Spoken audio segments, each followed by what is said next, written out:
नमस्कार दादा, पुन्हा एकदा. नमस्कार.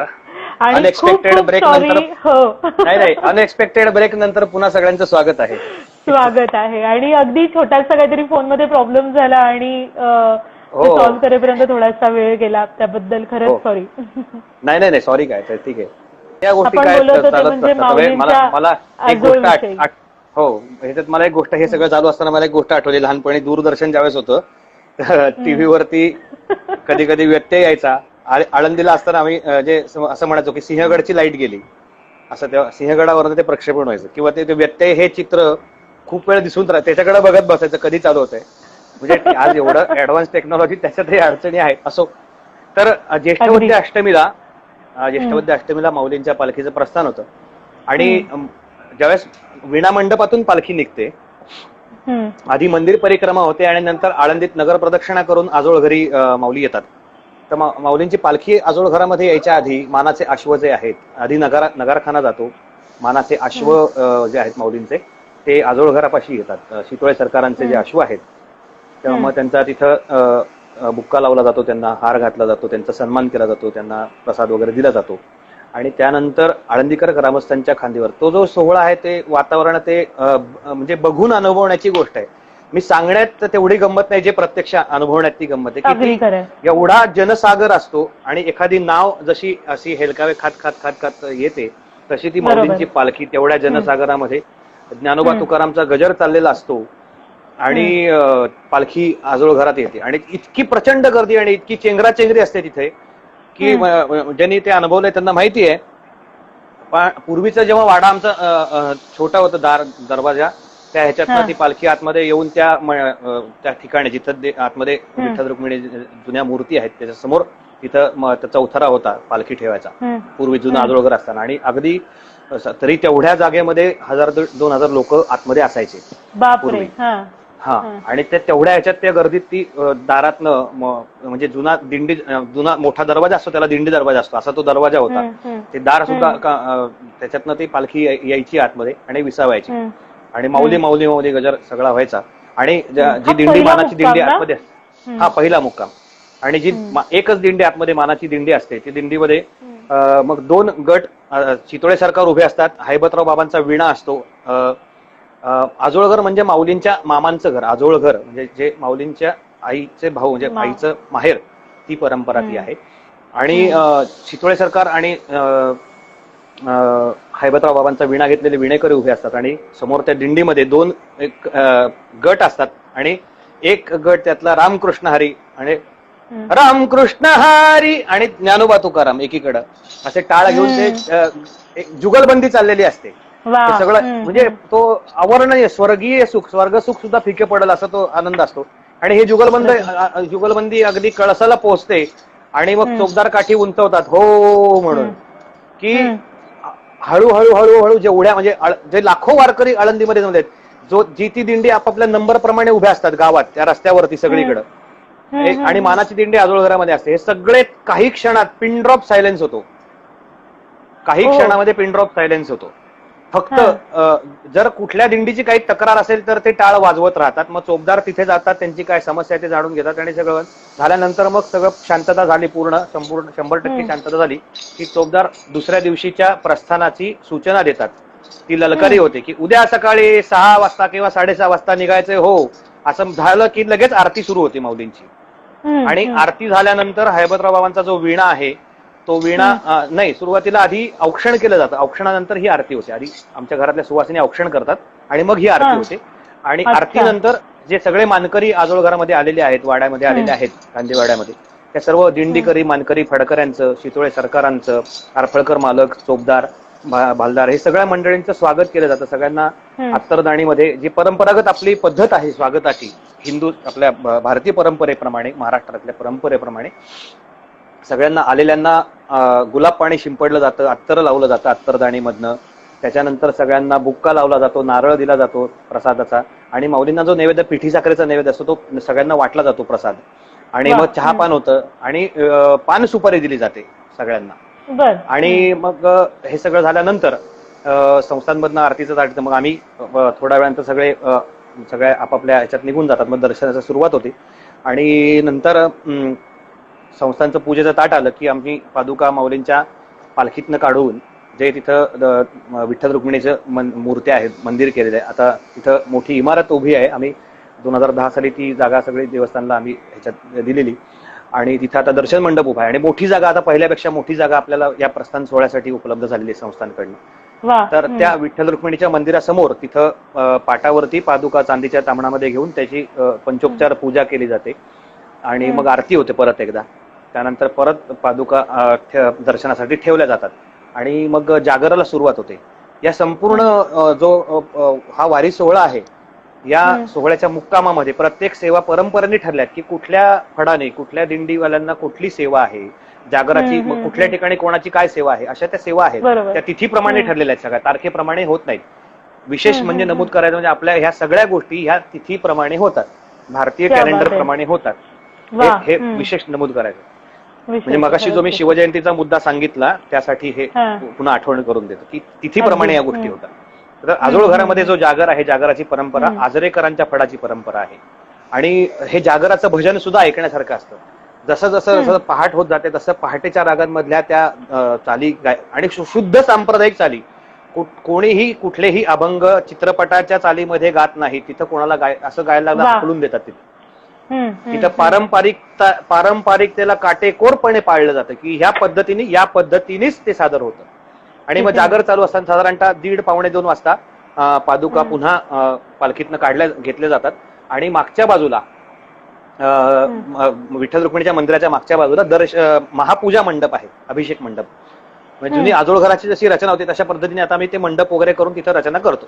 त्या अभिषेक मंडपामध्ये पादुका नेल्या जातात आणि आमचे गांधी कुटुंबीय सगळे, खूप मोठं कुटुंब आहे आमचं, तर सगळे पूर्ण अगदी सागर संगीत, रुद्राभिषेक पूजा होते, पंचामृत, अगदी फार आनंदाचा सोहळा असतो तो. म्हणजे की भावना ही असते की एखादं आपण आजोळ घरी गेल्यानंतर आपलं जसं कोडं कौतुक होतं त्या पद्धतीने माऊली ती सेवा करून घेतात. ही भावना आमच्या प्रत्येक कुटुंबियाची असते. त्या पद्धतीने ती सेवा माऊलींना अर्पण केली जाते.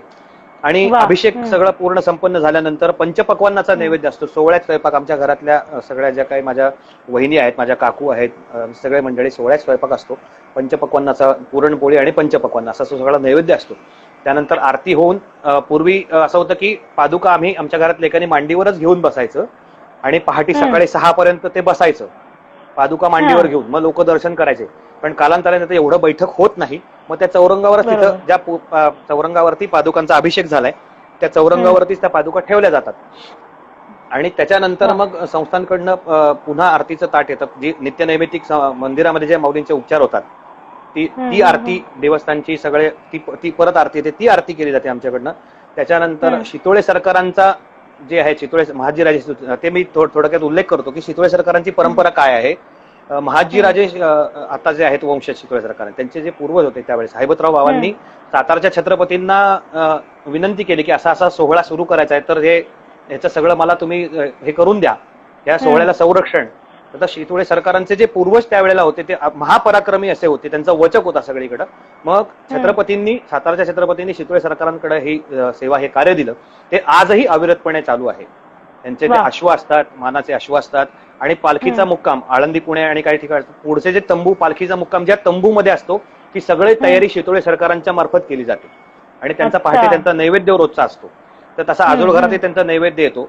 आणि त्यानंतर मग थोड्या वेळाने पादुका आम्ही मांडीवर घेऊन बसतात थोड्या वेळासाठी.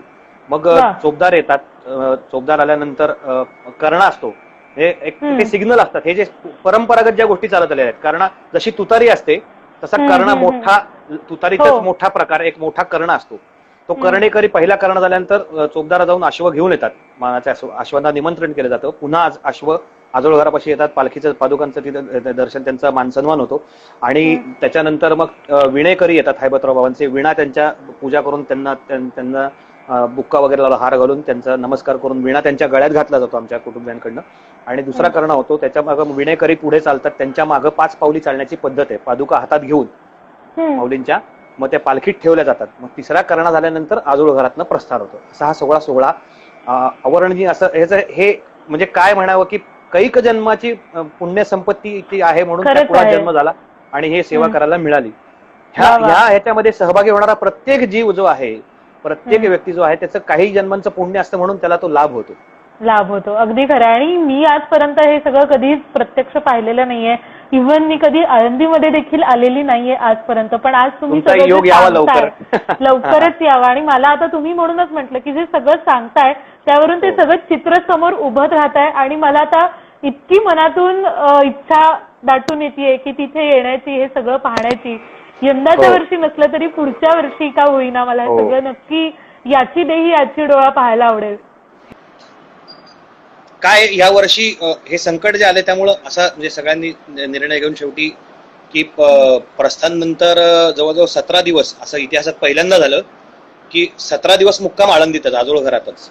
आणि माझं दुर्दैव, माझ्या जन्मापासून इतकी वर्ष म्हणजे या वर्षी पहिल्यांदा हा सोहळा चुकला. कारण घरातल्या 5 लोकांना परमिशन होती आजोळ घरामध्ये सेवेला.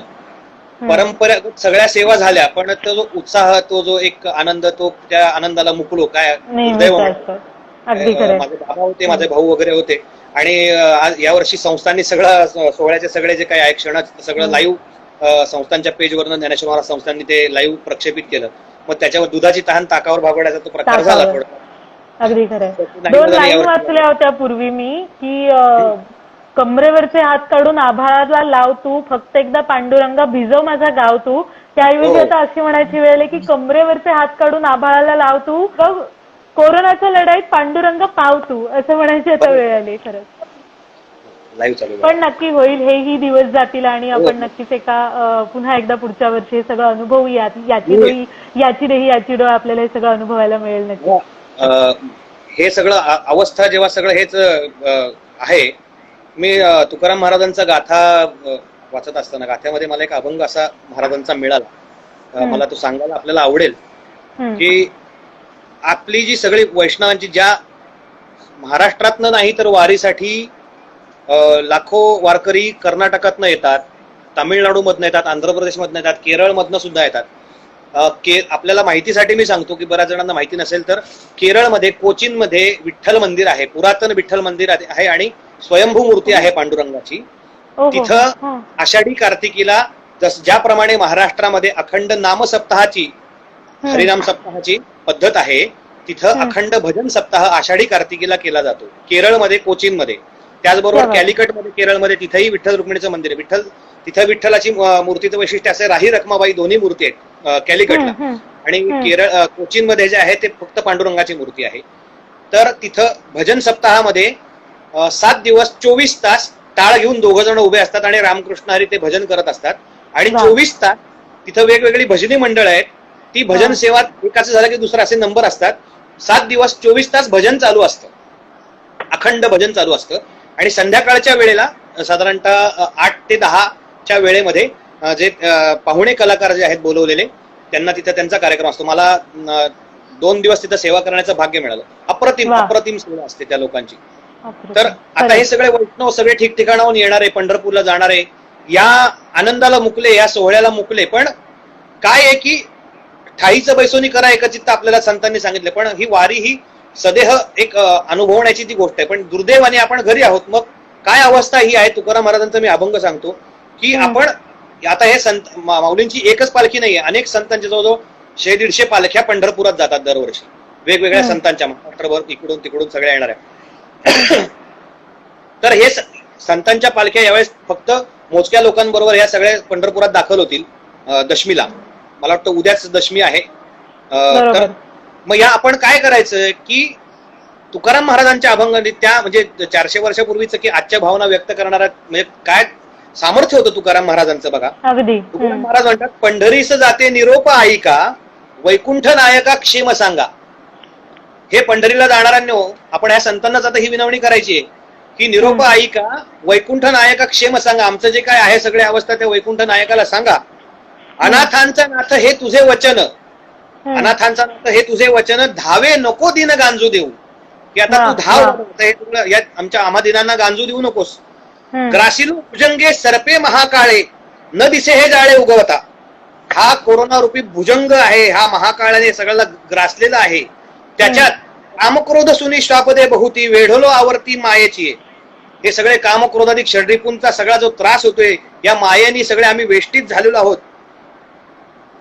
आणि ही जी मृगजळ नदी आहे, ही भवनदी आहे, भवसागर रूपी ही मृगजळ रूपी नदी आहे, ही बुडविना तारी, ही बुडवतही नाही आणि ही तारतही नाही, तारतही नाही. आणुनियावरी तळा नेते, म्हणजे मारतही नाही जगवतही नाही अशी अवस्था करून टाकली यांनी. आणुनियावरी तळा नेते, तुका म्हणे तुवा धरिले उदास, तरी पाहो वास कवणाची.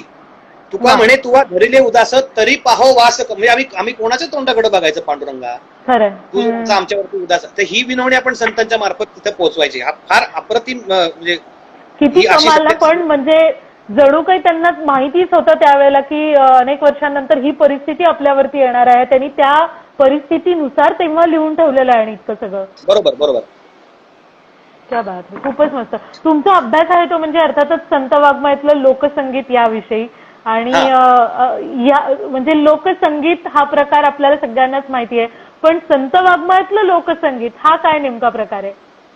हा, मी जसं मगाशी म्हणलं की आपल्या महाराष्ट्राला एवढं समृद्ध परंपरा आहे लोकसंगीताची, जेवढे प्रकार आपल्याकडे आहेत तेवढे जगाच्या पाठीवर कुठेही नाहीयेत. आणि संतांनी काय केलं, संत वाङ्मयातील लोकसंगीत म्हणजे संतांनी जे रचना केल्या, अभंग रचना लोकसंगीताच्या माध्यमातून, की जे तत्वज्ञान, जे वेदांमधलं, गीतेमधलं, पुराणांमधलं, शास्त्रांमधलं जे काही तत्वज्ञान होतं आणि मनुष्याच्या उद्धारासाठी, मनुष्यजन्म हा हे उद्धरण्यासाठी 84 लक्ष एवढी फिरल्यानंतर मनुष्यजन्म मिळतो, तो केवळ मोक्ष प्राप्तीच्या दृष्टीने हा मनुष्यजन्म आपण कारणी लावायचा असतो. तर त्याची जी साधनं आहेत, त्याचं जे काय आहे सगळं तत्वज्ञान, सगळं हे संस्कृत मध्ये होतं, सर्वसामान्य लोकांच्या आकलनाच्या किंवा त्यांच्या पोहोचण्याच्या पलीकडचं होतं. मग ते तत्वज्ञान सर्वसामान्यांपर्यंत पोहोचण्यासाठी कशा पद्धतीने जगलं पाहिजे, कशा पद्धतीने कार्य केलं पाहिजे, ह्यासाठी संतांनी या रचना केलेल्या आहेत. त्याच्यामध्ये भारूड असेल, जागरण असेल, गोंधळ असेल, भेदिक असेल, वेगवेगळे त्याच्यामध्ये रचना आहेत. संतांनी वेगवेगळ्या वेळोवेळी त्यात केलेल्या आहेत. तर आणि हे तत्वज्ञान लोकांपर्यंत पोहोचवलेलं आहे. तर म्हणून आम्ही साधारणतः 2010 साली पुण्यामध्ये बाजा गाजा फेस्टिवल झाला. तर त्यावेळेला आपल्या भारतातल्या सुप्रसिद्ध गायिका पद्मश्री विदुषी शुभा मुदगलजी आणि त्यांचे यजमान सुप्रसिद्ध जगदविख्यात तबलावादक पंडित अनिश प्रधानजी यांच्या संकल्पनेतून हा एक महोत्सव पुण्यामध्ये झाला. 2-3 वर्षात तो झाला. त्याच्यामध्ये अगदी रेल्वेमध्ये गाणाऱ्यापासून ते अगदी भारतातले उच्चतम असे जे काही संगीत क्षेत्रातले आहेत, सगळ्या प्रकारचं संगीत तिथं त्यांनी वेगवेगळे पेंडॉल केले होते. त्या पद्धतीने संगीत तिथं, त्याच्यामध्ये आम्ही हे लोकसंगीतातले प्रकार सादर केले. आणि तेव्हा त्यांनी सांगितलं की अरे हे ह्याचं डॉक्युमेंटेशन झालं पाहिजे. त्या माध्यमातून त्यांनी त्यांच्या पुढाकारातून आणि फोर्ड फाउंडेशन जे आहेत अमेरिकेचं, त्यांनी ग्रँट दिली होती या सगळ्या याच्यासाठी, प्रोजेक्टसाठी. तर अंडरस्कोर रेकॉर्ड्स ही त्यांची कंपनी आहे. त्यांनी माझी पहिली अल्बम हा सगळा याचा तो अल्बम पण प्रकाशित केला. ह्या परंपरेमध्ये संतांनी ज्या रचना केल्यात लोकसंगीतामध्ये, त्याचं हे म्हणून आम्ही संत वाङ्मयातील लोकसंगीत याची संकल्पना पुढे आली की काय महाराष्ट्रामध्ये लोकधारा करणारे खूप आहेत आणि पारंपरिक इकडं हे करणारे कोण, पण कोणी या पद्धतीने पूर्ण बैठा कार्यक्रम सांप्रदायिक पद्धतीने त्याचं निरूपण आणि शुद्ध पारंपरिक पद्धतीने सादरीकरण अशा संकल्पनेतून झालेलं. या कार्यक्रमाची सुरुवात आम्ही सांप्रदायिक पंचपदीने करतो, जी वारकरी परंपरा आहे, भजन संगीत परंपरा. त्याचं एक वैशिष्ट्य आहे असं की ते शिस्तबद्ध पद्धतीने त्याचा सिक्वेन्स आहे ठरलेला, की सुरुवातीला नामस्मरण, जय जय रामकृष्ण हरी हा वारकरी संप्रदायाचा महामंत्र आहे. बरोबर. हा आवडीचा मंत्र सांगितला सोपा, जेणेनो हे गुंफा कोठे काही, तुकाराम महाराज, की हा आवडीचा असा हा मंत्र की ज्याला आपल्याकडे मंत्र गुरुमुख व्हायला लागतो, कानात गुरुनी सांगायचा मंत्र आणि मग तो शिष्याने सिद्ध करायचा, मग त्याला मंत्राचं सामर्थ्य. पण हा जो मंत्र आहे रामकृष्ण हरी हा सर्वांसाठी खुला आहे. आणि रामकृष्ण नामे ही दोन्ही साजिरी, हृदय मंदिरी स्मराकारे, आपुली आपण करा सोडवण, संसार बंधन तोडावे. या बंधनातून मुक्त होण्यासाठी नामस्मरण कलियुगातलं सर्वश्रेष्ठ साधन भगवंतापर्यंत पोहोचण्याचं नामस्मरण आहे. म्हणून सुरुवातीला भजनाच्या नामस्मरण, नामसंकीर्तन ज्याला म्हटलं जातं, नामसंकीर्तन साधन जळतील पापे जन्मांतरीची, आणि न लगती सायास जावे वनांतरा, सुखे येतो घरा नारायण, कुठं जायची गरज नाहीये. तर असं हे नामसंकीर्तनाने सुरुवात होते, जय जय रामकृष्ण हरी. त्यानंतर रूपाचा अभंग आहे की भगवंताचं नाम घेता घेता त्याचं रूप डोळ्यासमोर उभं राहिलेलं आहे.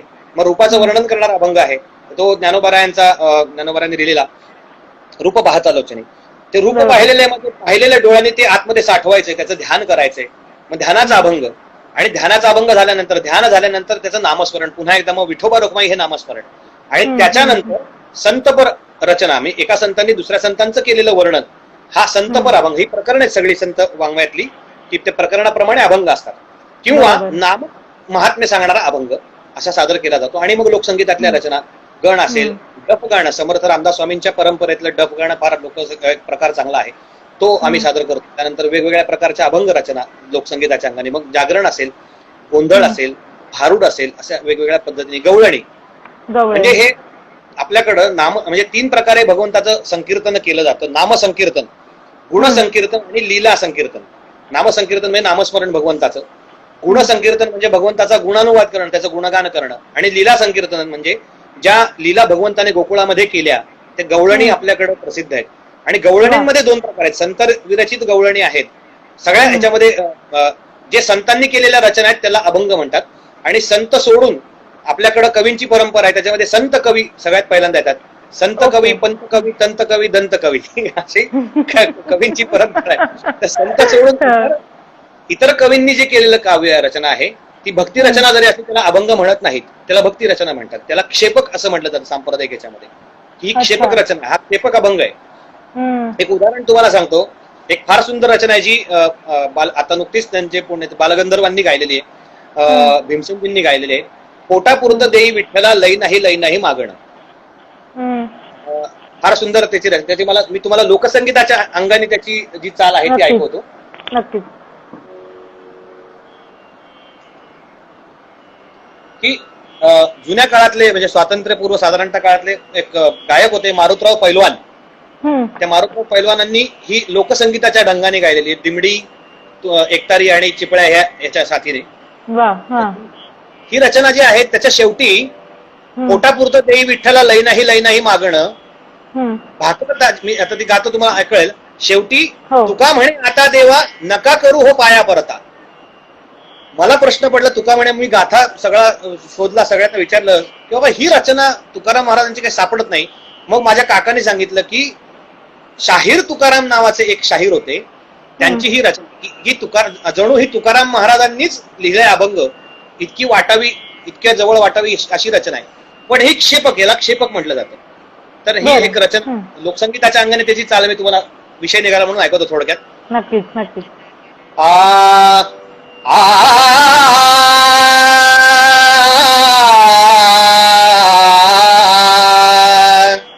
हे पोटापुरत देई विठ्ठला लय मागण, पोटापुरत देई विठ्ठला लय मागण, लय नाही मागण, लय नाही मागण, लय नाही मागण, देवा लय नाही मागण, पोटापुरत देई विठ्ठला लय नाही मागण. फत्तेशी कस्तचे संगीतकार ज्यांनी ह्याची देवा संगीत दिलेले माझे मित्र हरिभक्त परायण देवदत्त महाराज बाजी, स्वागत आहे. भाकर ताजी अथवा शिळी, भाकर ताजी अथवा शिळी, देई भुकेच्या वेळी विठ्ठला लय नाही मागण, पोटापुरत देई विठ्ठला लय नाही मागण. वस्त्र नव अथवा जुन, वस्त्र नव अथवा जुन, देई अंग भरून विठ्ठला लय नाही मागण, लय नाही मागण. कळना अथवा कोंडा,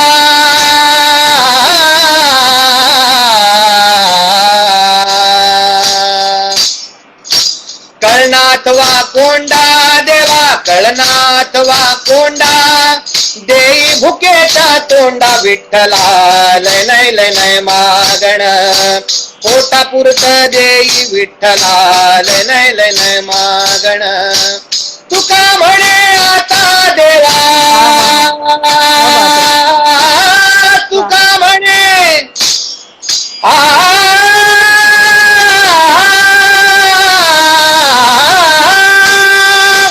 तुका म्हणे आता देवा, तुका म्हणे आता देवा, नका करू हो पाया परता विठ्ठला लय नाही मागण, पोटापुरत देई विठ्ठला लय नय लय नय मागण. ही साथीदारांच्या संगतीमध्ये केवढं आतमध्ये कमाल आहे हे.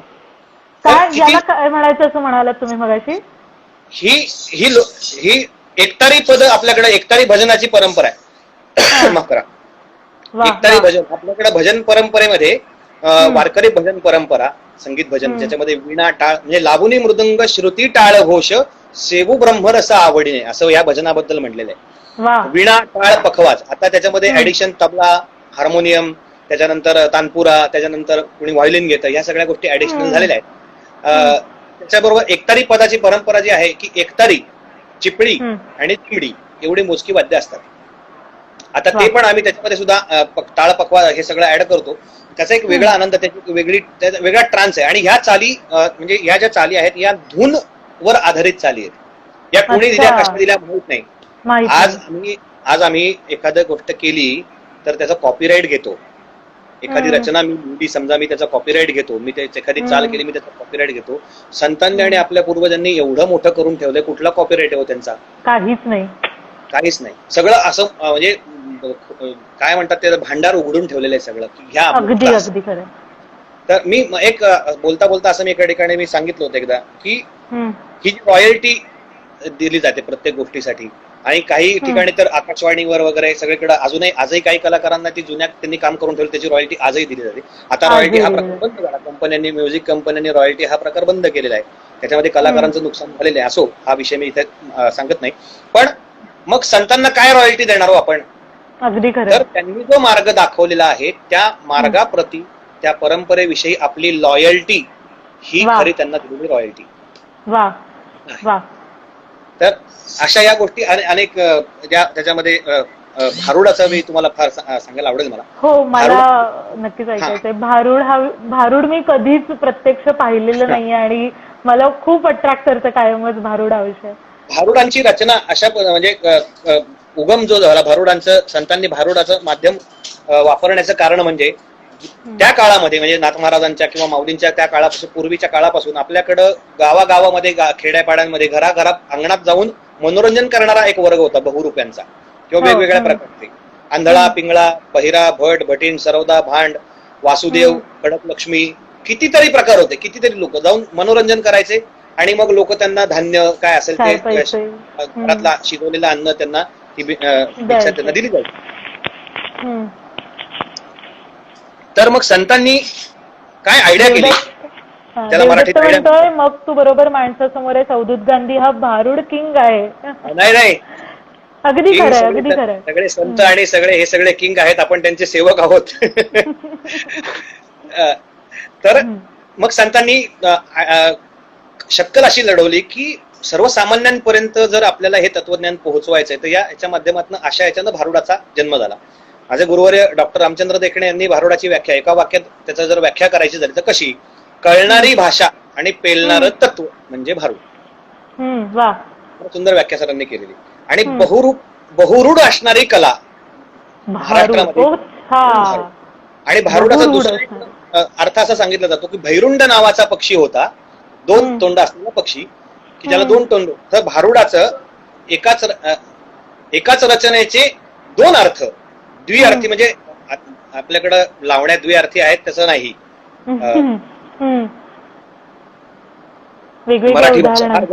मराठी भाषा फार गमतीशीर आहे, खूप जपून वापरावी लागते. या आलात, हे जे मराठी भाषेचं वैभव. ही भारुडाचं त्याच्यातून ती निर्मिती झालेली आहे की एक वरवरचा त्याचा अर्थ आहे काय.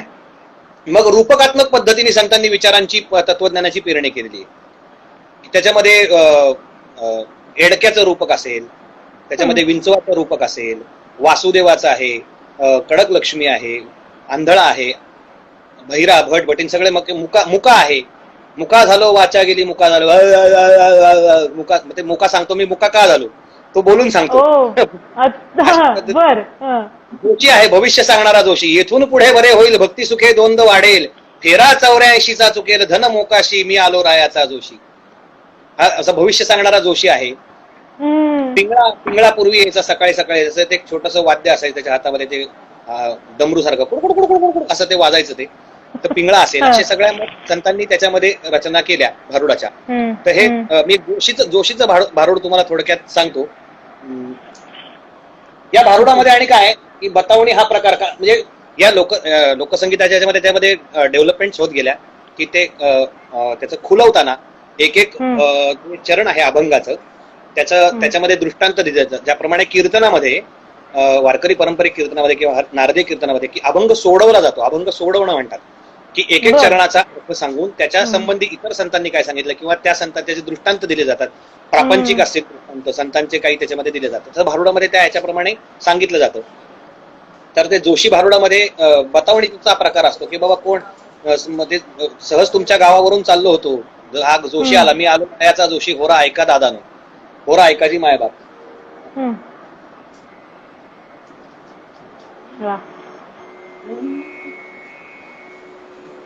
मी आलो रायाचा जोशीन, होरा ऐकाजी मायबाप. मी आलो रायाचा जोशीन, होरा ऐकाजी मायबाप. होरा ऐकाजी मायबाप, होरा ऐकाजी मायबाप. मी आलो रायाचा जोशीन, होरा ऐकाजी मायबाप. होरी हो होरी हो, राम राम राम राम. समोरचं मग ते म्हणणार राम राम राम राम. काय पाहुणं कुणी, सहज तुमच्या गावावरून चाललो होतो. गावावरून म्हणजे गावातून चाललो होतो, पाहिलं तर काय काय झाडाला पान नाही, माणसाला कान नाही. अहो दोन दोन कान आहेत की, अहो तुम्हाला कान दोन आहेत पण काय ऐकावं याचं भान नाही. म्हणलं तुमच्या गावाचं जरा भविष्य सांगावं, अशी सुरुवात त्या जोशीची होती. मग भविष्य सांगतो, सांगा सांगा. येथून जरा पट्टी बदलतो.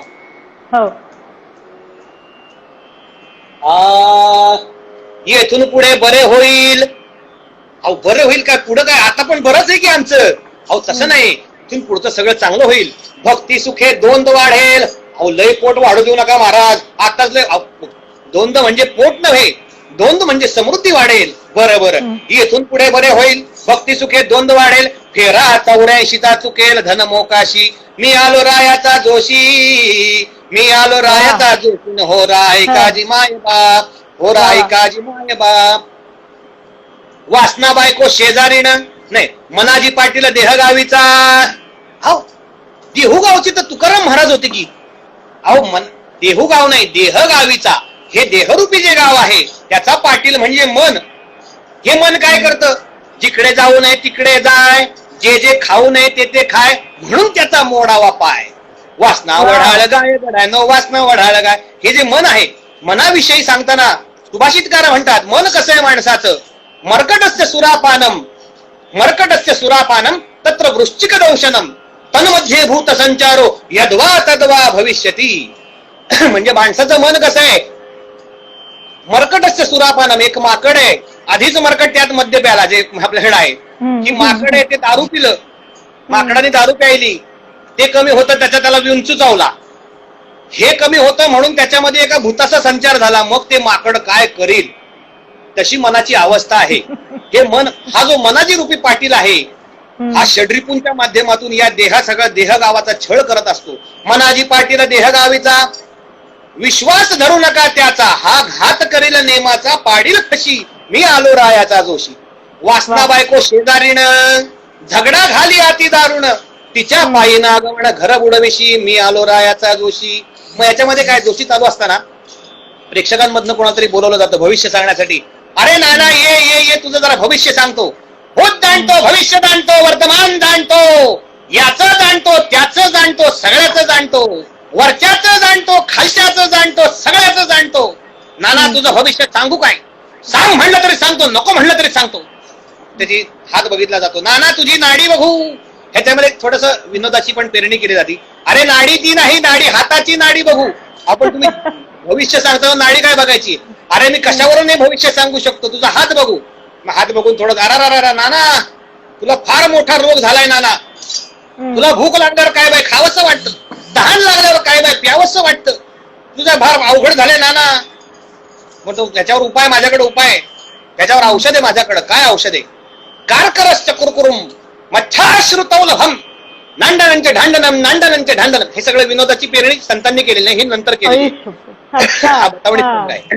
हा हा की त्याचं एक मनोरंजकता वाढवण्यासाठी ह्याच्यामध्ये अजून एक मला गोष्ट उल्लेख करायची की भारुड म्हणजे आमचे गुरुवर्य देखणे सर नेहमी सांगतात की भारुड ही कला काय आहे, ज्याचं शरीर मनोरंजनाचं आहे पण आत्मा प्रबोधन आहे, ते भारुड.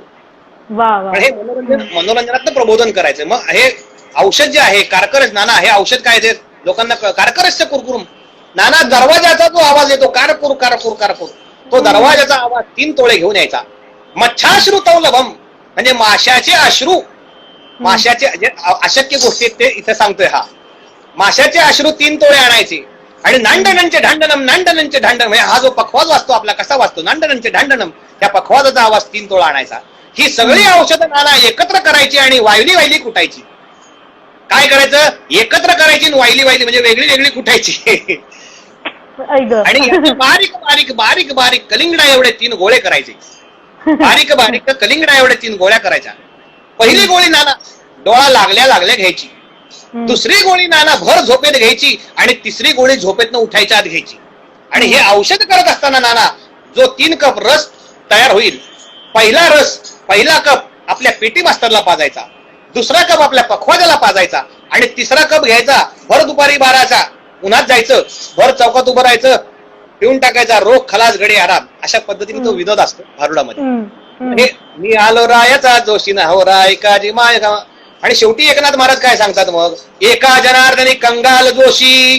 कंगाल झालो मी. अहो काय सांगता राव, कंगाल झाले तुम्ही. कंगाल म्हणजे कसा कंगाल झालो, हे कामक्रोधाने जे भरलेलं घर होतं माझं, कामक्रोधे केले घर रीते.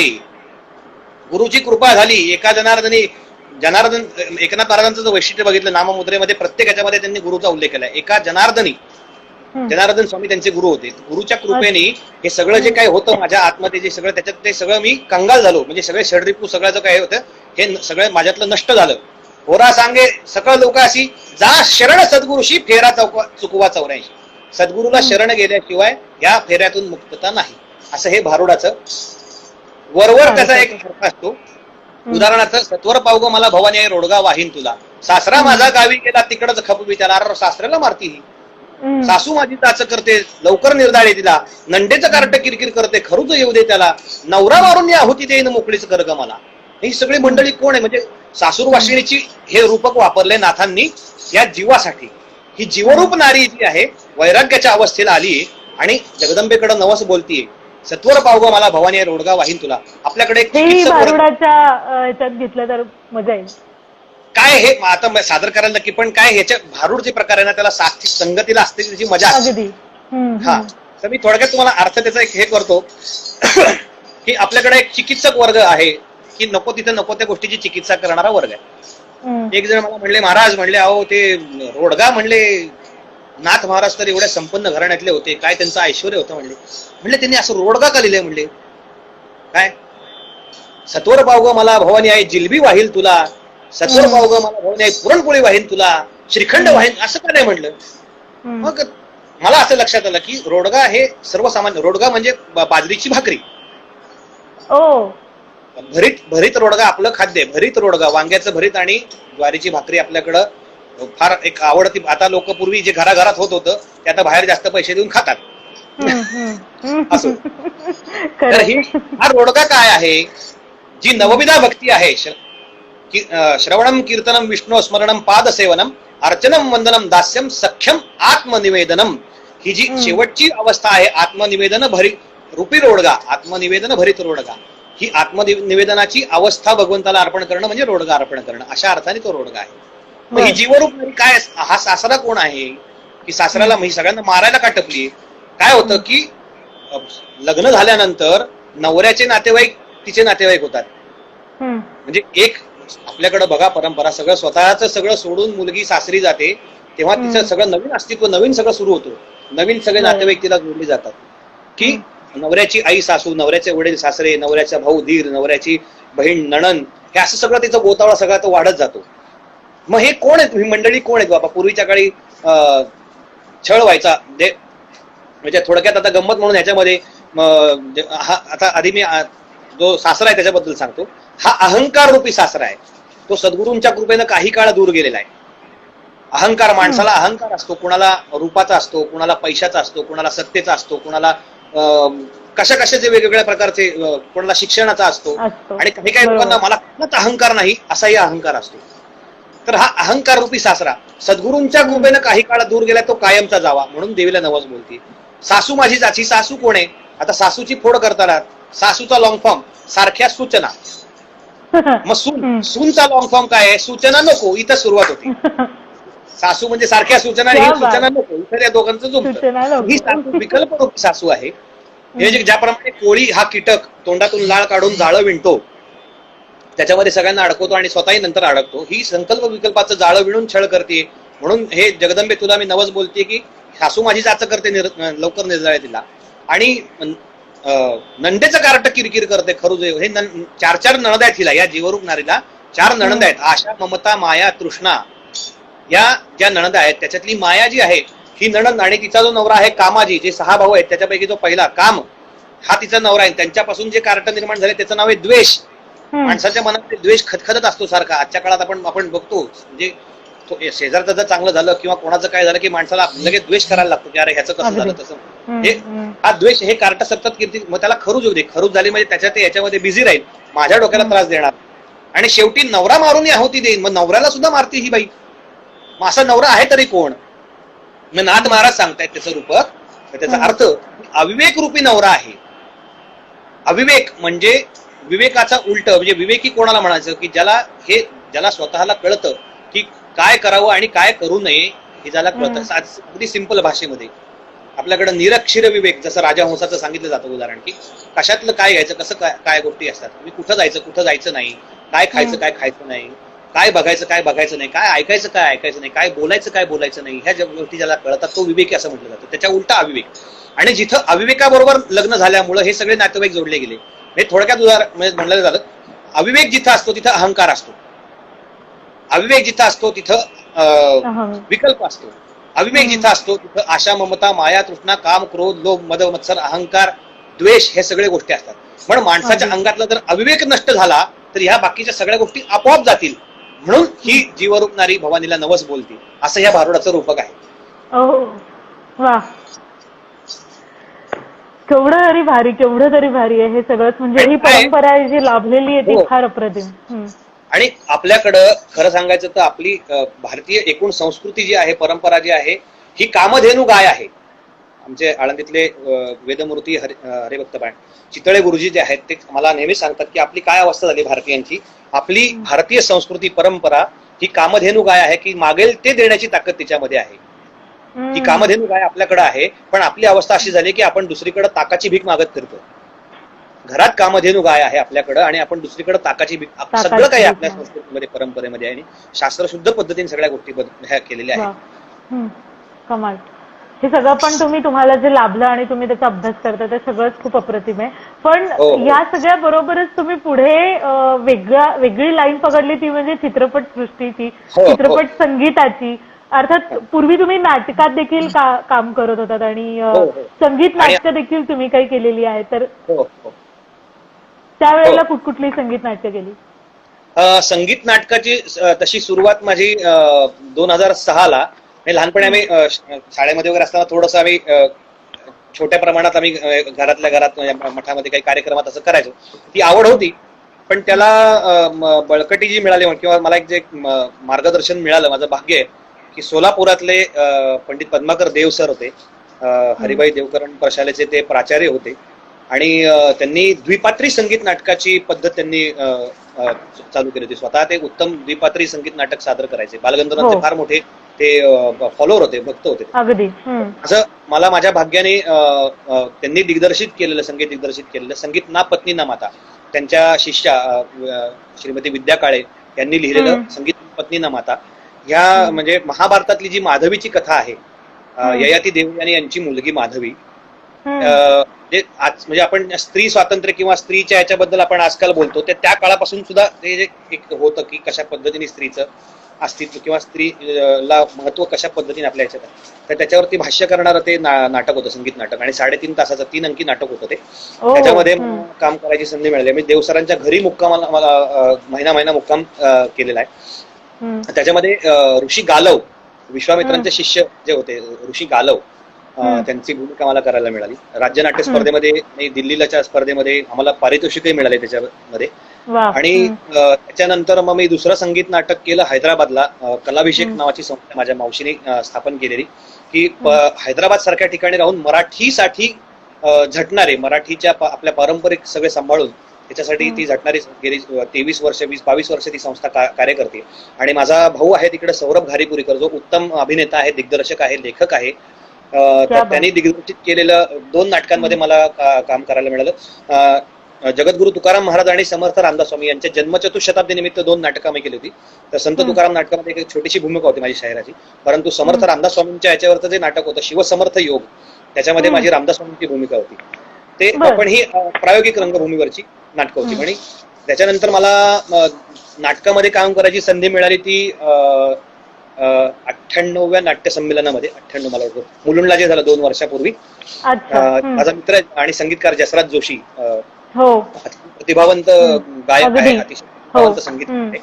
तर त्याच्या माध्यमातून मला श्री श्रीरंग गोडबोले सरांचं ते नाटक होतं, की संगीत नाटकांचा इतिहास त्याच्यामध्ये होता, की 1843 सीता स्वयंवर ते आतापर्यंतचं देववाघळी अशा नाटकांमधल्या संगीताचा प्रवास ते दाखवणारं. आणि घाशीराम कोतवाल यांनी ते नाटक होतं. ते नाटक आम्ही 3 दिवसामध्ये बसवलेलं नाटक होतं, 3 दिवसामध्ये. आणि त्याच्यामध्ये मी भारूड पण परफॉर्म केलं होतं आणि अभंग पण एक गायलो होतो. तर त्यावेळेला मला आपल्या सुप्रसिद्ध अभिनेत्री आणि दिग्दर्शिका, लेखिका संपदाताई जोगळेकर कुलकर्णी यांनी नाटकात बघितलं.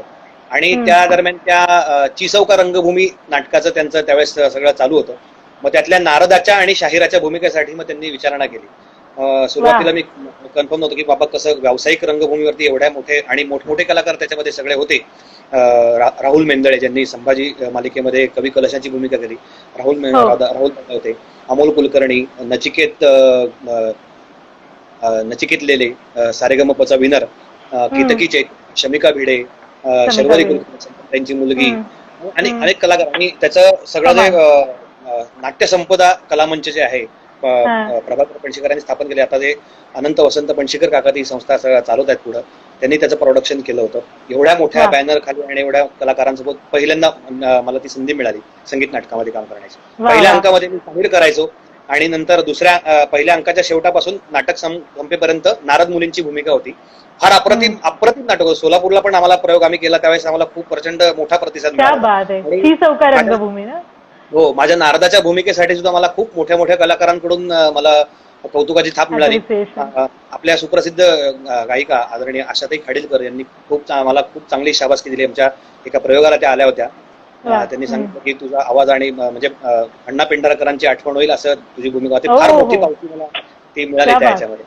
आणि त्याच्यानंतर चित्रपट संगीतामधली सुरुवात, चित्रपट संगीताचं आपण म्हणलं, चित्रपटातल्या गाण्याची सुरुवात माझी 2010 साली झाली. 2010ला आलेला टार्गेट हा सिनेमा, ज्याच्यामध्ये संजय नार्वेकर होते, स्वप्नील जोशी होते, सिद्धार्थ जाधव, त्याच्यानंतर अंकुश चौधरी, अनिकेत नव्हता आय थिंक, नाही, भूषण कडू होते, अंकुश दादा, क्रांती रेडकर, असे खूप मोठी स्टारकास्ट होती. आणि माझे मित्र राजेश कोलन यांनी आणि विवेक दादा गोरे यांनी दिग्दर्शित केलेला तो सिनेमा होता. त्याच्यामध्ये अभिजित कौठाळकर यांनी संगीत दिलं होतं. त्या चित्रपटामध्ये मी भजन परंपरेतला, लोकसंगीत परंपरेतला गायक, आणि चित्रपट क्षेत्रामध्ये जे पदार्पण झालं ते माझं पहिलं गाणं जे होतं ते हार्ड रॉक सॉन्ग होतं. आणि हार्ड रॉक भयानक, म्हणजे ते मला सुरुवातीला ते म्हणजे ऐकल्यानंतर म्हटलं की कसं काय, पण मी वेगवेगळ्या लहानपणापासून मी स्वतःला असं मर्यादित ठेवलं. मी ऐकलं जे चांगलं संगीत सगळ्या प्रकारचं ऐकलं. कार्यक्रम मी पारंपरिक याचे करतो, पण मी गातो वेगवेगळे प्रकार. मी स्वतःला त्याच्यातून आपण शोध घेत असतो आपला, करत राहायचा, स्वतःलाच आपण चॅलेंज देऊ. ते ऍज अ चॅलेंज मी ते गाणं घेतलं आणि त्याच्यावरती प्रॅक्टिस करून मग ते गाणं फायनली आम्ही रेकॉर्ड केलं साऊंड आयडिया स्टुडिओ पुण्यात. आणि त्यावेळेस मला साऊंड रेकॉर्डिंग होते. नितीन जोशी सर खूप मोठे साऊंड इंजिनियर आहेत, मोठमोठ्या कलाकारांबरोबर ते असतात. त्यांनी पण मला मोठी पावती दिली होती त्यावेळेस. तर ते आम्हाला ऐकायला आवडेल इकडे. म्हणजे खरं तर हे असं कधी झालं नाही, होणार नाही, किंवा की अशा सगळ्या कॉस्ट्युम मध्ये आपण हार्ड रॉक संगीत गातोय. नाही, ठीक आहे, ते गाणं काही वाईट याचं गाणं नाही, ते चांगलंच गाणं आहे. त्याच चित्रपटात एक सॉफ्ट रॉक किंवा असं पॉप स्टाईल, मला माहित नाही नेमकी कुठली स्टाईल आहे, रमा कुलकर्णी आणि मी असं एक ड्युएट होतो. त्याचंच ते सॅड व्हर्जन होतं जे हार्ड रॉक होतं ते, की बाबा हे सगळे मित्रमंडळी जे आहेत त्यांचं आनंदाचं एक क्षण आहे आणि त्यांच्या आयुष्यातलं एक जेव्हा चॅलेंज येतं की ते निराश झाल्यासारखी अवस्था होती, आपण त्याच्यावर बोलतो मी पुढं, त्याचे जेव्हा आनंदात असतात तेव्हाच एक गाणं होतं, वाटा या मोहरल्या आमच्याच येण्याने. माझा मित्र कवी वलय मुळगुंनी हे गाणं लिहिलं होतं, वाटा या मोहरल्या. वाटा या मोहरल्या आमच्याच येण्याने, वारे हे मंतरले मस्तीच्या गाण्याने, धुंदी जगून घे ओल्या या क्षणांना, गंधीत होऊन जाए ही धून गाताना, ही धून गाताना. पूर्ण काय म्हणत नाही मी. तर ह्याचं सॅड वर्जन होतं की जेव्हा त्यांच्या आयुष्यात असा प्रसंग येतो, नैराश्य येतं खूप, की काय अवस्था. मग ते वर्णन करण्यासाठी म्हणून, ती अवस्था वर्णन करण्यासाठी म्हणून विजय पटवर्धन जे आघाडीचे अभिनेते आहेत, सुबैकोमध्ये आपण त्यांना बघितलं, विजय दादांनी हे गाणं लिहिलेलं आहे. वाटा झिडकारुनी म्हणती जाये थुनी, डोळ्यात धुनकटल्या दिशाया नाही. आई शपथ, आई शपथ. आणि ते अजून उंच पट्टीत होतं, गाताना फार धमाल आलेली, म्हणजे बापरे, केवढं तरी आतमध्ये हे होत असेल पण त्रास ते सगळं. आणि हे फार वेगळा अनुभव होता. आणि त्या चित्रपटामध्ये मला म्हणजे पहिली जी संधी मिळाली, 2 गाणी मी गायली आणि गाणं लिहिण्याचं, म्हणजे माझे पदार्पण झालं की एक फार काय मोठा लिरिक्स रायटर वगैरे नाही, पण जी सुरू त्याच्यामध्ये मला एक गोंधळ लिहिण्याचं पण भाग्य मिळालं. एक गोंधळ मी त्याच्यामध्ये लिहिला. मग तिथं ते गोंधळ, त्या ह्या गाण्यानंतर तो गोंधळ येतो प्रेरणा देणारा, तो गोंधळाचा मी तुम्हाला थोडक्यात ऐकवतो.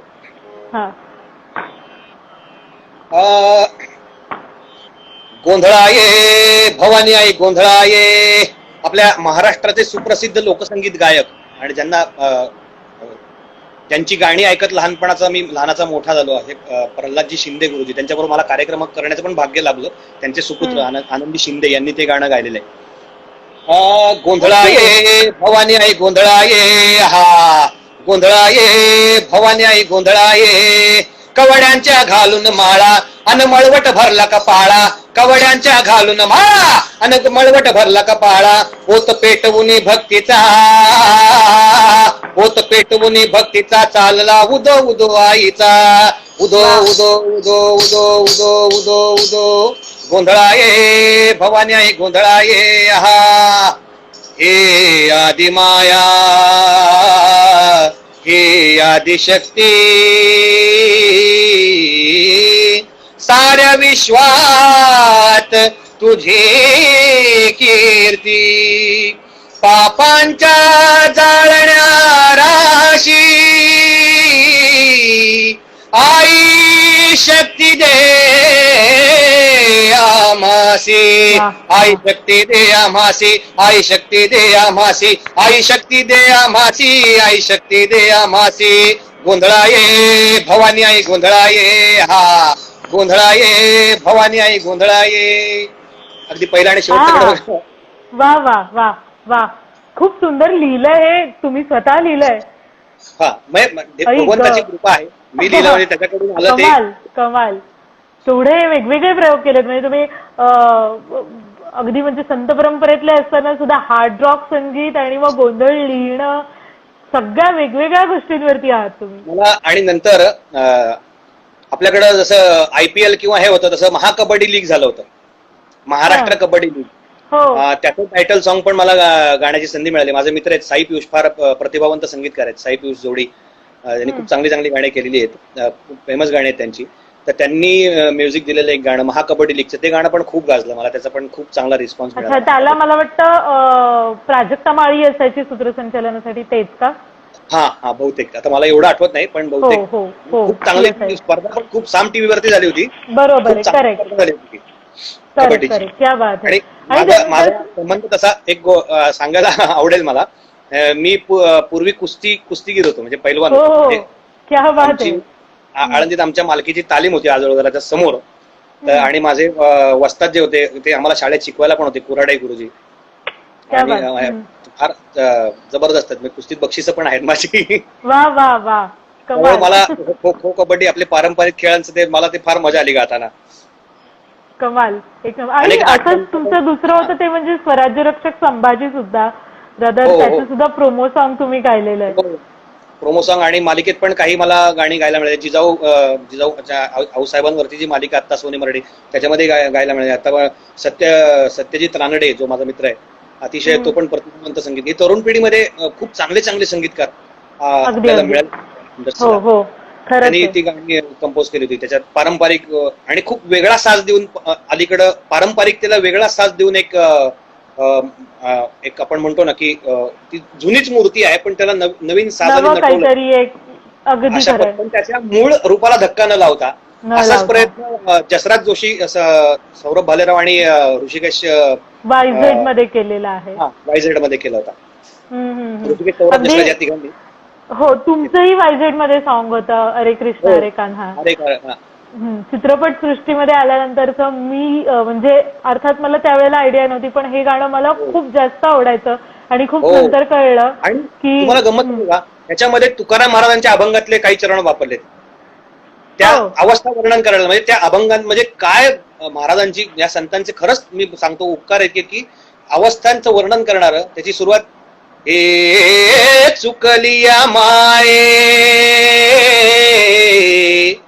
हे चुकलिया माय बाळ हुरु हुरु पाहे, जीवना वेगळी मासोळी, तैसा तुका तळमळी रे, तैसा तुका तळमळी. काय चुकलिया माय बाळ हुर, म्हणजे कधी आईपासून लहान मूल चुकलं तर ते कसं हुरहुरून जातं, ते बावचळून जातं, बावरून जातं, ते कसं इकडं तिकडं बघतं, किंवा पाण्यापासून माशाला वेगळं केल्यावर कसा तडफडतो. तुकाराम महाराज म्हणतात पांडुरंगा तशी माझी अवस्था झाली. मग ते त्या चित्रपटात त्यांनी त्या अवस्थेला वापरलं. आणि अरे कृष्ण अरे कान्हा हे एक पारंपरिक गवळणीचं पद आहे, शाहीर साबळेंनी गायलेलं हे पद आहे. त्याचं ते मिश्रण करून त्यांनी खूप सुंदर गाणं तयार केलं होतं. अरे कृष्णा अरे कान्हा मनरंजन मोहना, अरे कृष्णा अरे कान्हा मनरंजन मोहना, अरे कृष्णा अरे कान्हा मनरंजन मोहना, हे कन्या सासूर्यासी जाये,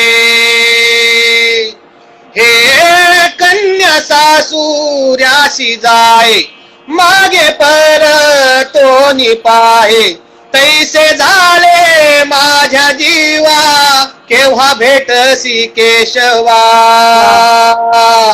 हरे कृष्णा हरे कान्हा मनरंजन मोहना, हरे कृष्णा हरे कान्हा मनरंजन मोहना.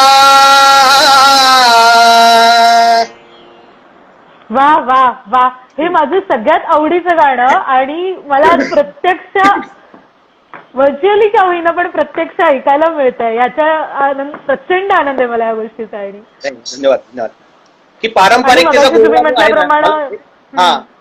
मला सांगायला आवडेल की पारंपरिकतेचा जो गोडवा आहे, जी अभिजातता आहे ती कधीही कमी होत नाही, कितीही वर्ष झाले. म्हणजे नवीन रचना करताना सुद्धा त्यातला भाव त्या रचनेतला ओळखून त्या पद्धतीने. आता तुम्ही आपण जे पुढे येणारच आहोत त्या विषयावरती, ह्याची वेळ देवा नका जे गाणं आहे, मी देवदत्तला मगाशी हरिभक्त परायण म्हटलं. देवदत्त आहेत का इथे?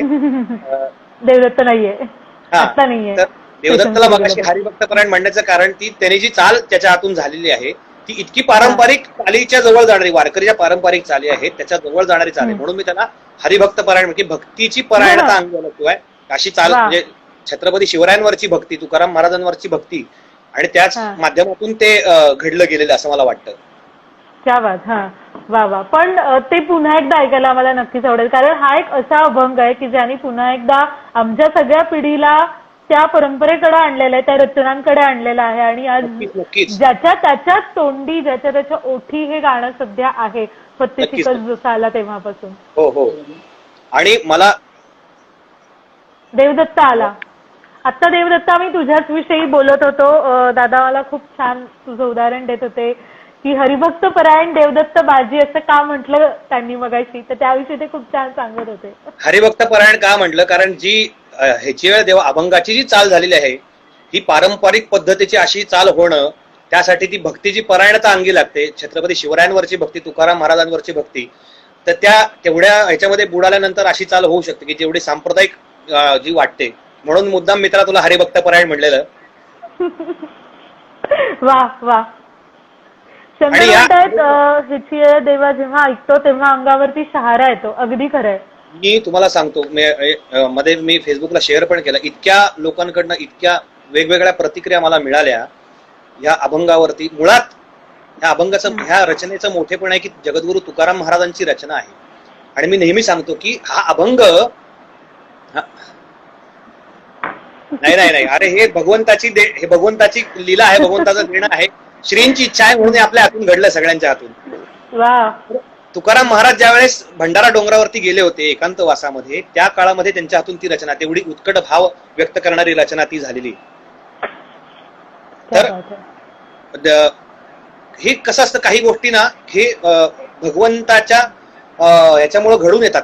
त्याचं उत्तम उदाहरण आहे, म्हणजे हे चित्रपट असेल, छत्रपती शिवरायांवरती सिनेमा बनवावा की नुसतं सिनेमा बनवायचं म्हणून नाही, तर त्याच्यातलं काहीतरी समाजाला दिलं पाहिजे, त्यातून समाजाने, आजच्या तरुण पिढीने प्रेरणा घेतली पाहिजे.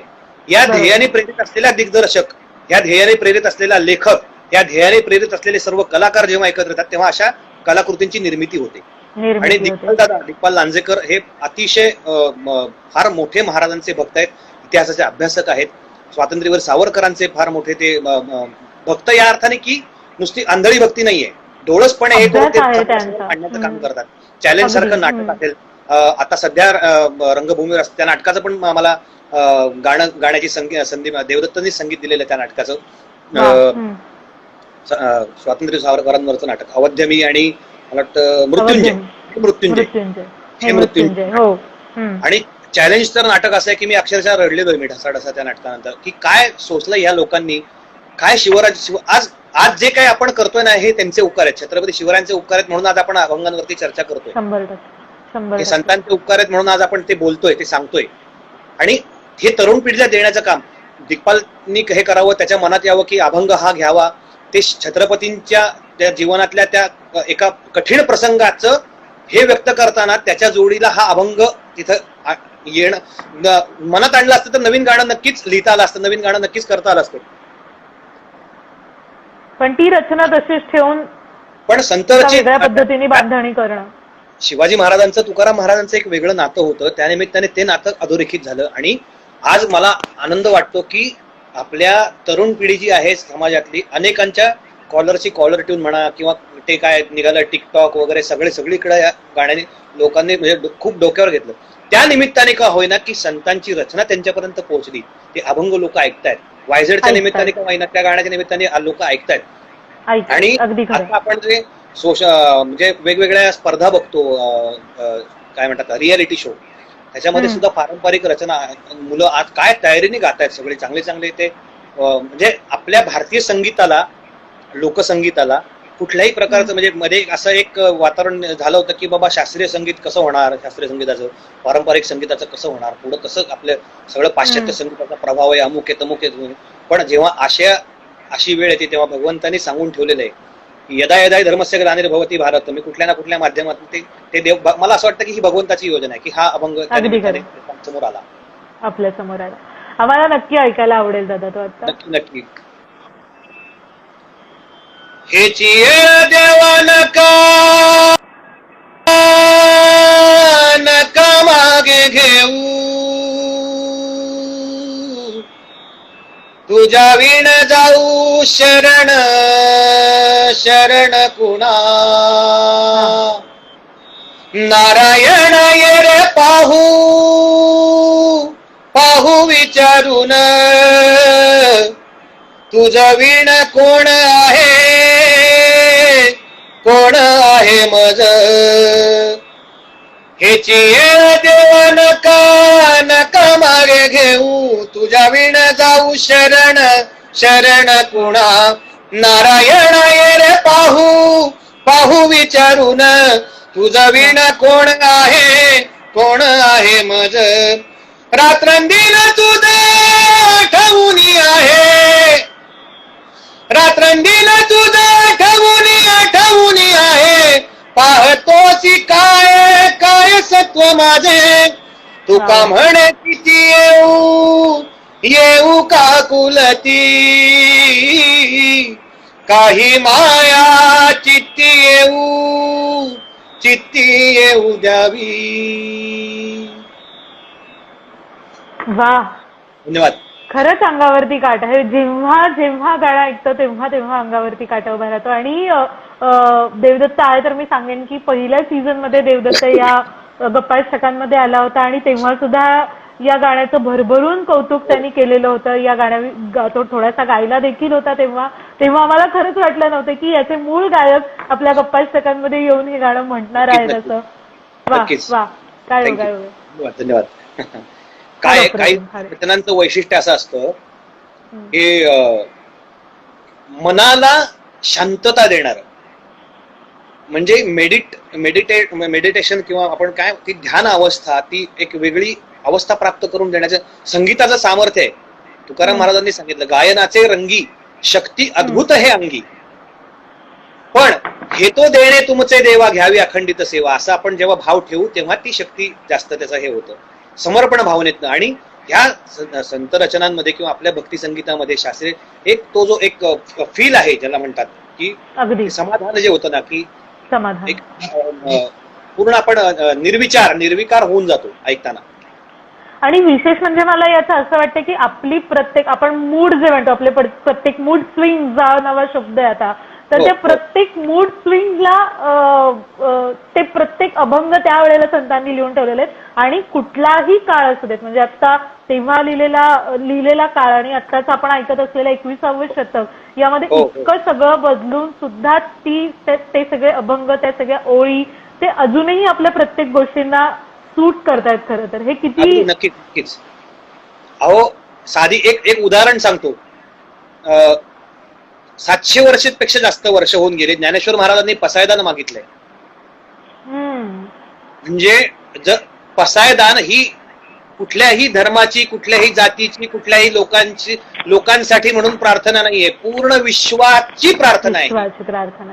आज जे युनेस्को आहे वर्ल्ड पीस सेंटर, त्यांनी जेव्हा प्रार्थना मागवल्या की वर्ल्ड पीस सेंटर, जागतिक विश्वशांती परिषद जी आहे की त्यांनी विश्वाची प्रार्थना, विश्वात्मक आपण काय म्हणतो त्याला मराठीत, शुद्ध मराठीत युनिव्हर्सल किंवा काय म्हणतो आपण त्याला, हे जे आहे युनिव्हर्सल, शुद्ध मराठीत युनिव्हर्सल, एका देशापुरतं एका प्रांतापुरतं मर्यादित नाही, की सगळ्या पृथ्वी तलाची प्रार्थना, विश्वाची प्रार्थना म्हणून पसायदान निवडलं गेलं. त्याचं कारण आहे ज्ञानेश्वर महाराजांनी मागताना विश्वात्मक देवाकडे, त्याच्यामध्ये सगळ्या प्रकारचे देव आले, सगळ्या धर्माचे देव आले, कुठल्याही एकाच नाही, आणि सगळ्यांसाठी मागितले. आता विश्वात्मके देवे येणे वागेतने तोषावे, तोषोनी मज द्यावे प्रसादाने, हे प्रसादन मला द्या. त्याच्यामध्ये काय, जे खळांची व्यंकटी सांडो, ही भावना कोण व्यक्त करू शकतं? आपण म्हणतो खल लोक म्हणजे दुष्ट लोकांचा नाश करा. काय माऊली तसं नाही म्हणत, दुष्ट लोकांच्या दुष्ट प्रवृत्तीचा नाश होऊ दे, हे मागणं फार एक वेगळ्या अवस्थेला गेलेला संतच मागू शकतो. अगदी खरं. जे खळांची व्यंकटी सांडो तया सत्कर्मी रती वाढो, भूता परस्परे जोडो मैत्र जीवांचे. आज एक दुसऱ्याच्या जीवावर उठले, जातीपातीच्या नावाखाली असेल, प्रांतवादाच्या लोक जीवावर, अरे सगळं विसरून माणूस म्हणून जगा, मैत्र जीवाचे, ही मागणी. आणि आजही ते लागू होतं. अनेक अशा गोष्टी, अनेक संत रचना अशा की आजच्या काळातही ते लागू होतं. एक नाथांचं ओघाने आलं म्हणून सांगतो, नाथांचं एक भारूड आहे, कलियुगाची दादा ऐकावी थोरी, पुत्र तो होईल पित्याचा वैरी. 15व्या शतकातलं नाथांचा काळ आहे. आजच्या काळात बघा, कलियुग आहे, चालू आहे. काय कलियुग बघायला लावते आपल्याला. पुत्र तो होईल पित्याचा वैरी, भ्रतार सोडोनी घरोघरी फिरतील नारी, ऐसा शकून माझा दादा ऐका निर्धारी. आजकाल जर बघितलं, फार मोठा गंभीर प्रश्न आहे की जर बघितलं आपल्याकडं डिवोर्सचं प्रमाण वाढलेलं आहे, आपल्याकडं आई वडिलांना वृद्धाश्रमात टाकण्याचं प्रमाण वाढलेलं आहे. हे का होतंय? हे संस्कारांची बैठक नसल्यामुळे या सगळ्या गोष्टी होत आहेत. ह्याच्यावरती हे नक्कीच, त्याच्यावरती या संतांचे जे आपल्याला मिळालेले विचार आहेत, जो वारसा आहे, त्याचा जर तुम्ही अभ्यास केला, त्याचा जर परंपरा जर तुम्ही तिथं पाईक झालात या परंपरेचे, तर अशा घटना घडणार नाहीत. आज एकही मला वारी करणारा, मी जाहीरपणे सांगतो, वारी करणारे, तो गरीबातला गरीब आणि श्रीमंतातला श्रीमंत, जो वारकरी खऱ्या अर्थाने वारी करतो, हे सगळे आपल्या आई वडिलांची सेवा करतात. त्यांच्यातल्या अगदी खरंय. एकाचाही वारकऱ्याचे आई वडील वृद्धाश्रमात दिसणार नाहीत तुम्हाला. वारीचा संस्कार ही किती महत्वाचा आहे, म्हणजे हो, तो वारीचा आणि संस्कारच एक वेगळा. मुळात पांडुरंग परमात्मा इथं येण्याचं कारण पुंडलिक आई वडिलांची सेवा करत होते. पुंडलिक महाराज अजूनही ती युगे 28 विटेवरी उभा आपण म्हणतो, पुंडलिक सेवा करतोय, पांडुरंग वाट बघतोय, त्याच्यासाठी तो विटेवरती उभा आहे, आई वडिलांची सेवा करतो. पुंडलिकाचं आधीचं चरित्र आपल्याला माहिती कसा होता, बायकोच्या नादाने कसा होता, नंतर त्याच्यात परिवर्तन झालं, आई वडिलांची सेवा करायला लागला. ती सेवा इतकी केली की देवाला सुद्धा त्याच्यासाठी भेटीला यावं लागलं सगळं सोडून. हे आपली परंपरा आहे, हे आपलं हे. जर तुम्ही आता पंढरपूरला जायला शक्य नाही, आपल्या घरात आई वडिलांची सेवा करा, घराघराचं पंढरपूर होईल माऊली, घराघराचं पंढरपूर होईल. समाज. आणि आता तुम्ही मगाशी दादा म्हटलं की या प्रत्येक अभंग रचनांमध्ये काही ना काहीतरी मूळ दिलेलं आहे, त्यांनी मूळ ठेवलेलं आहे. तसंच एक महत्वाची गोष्ट आहे ते म्हणजे नामस्मरण.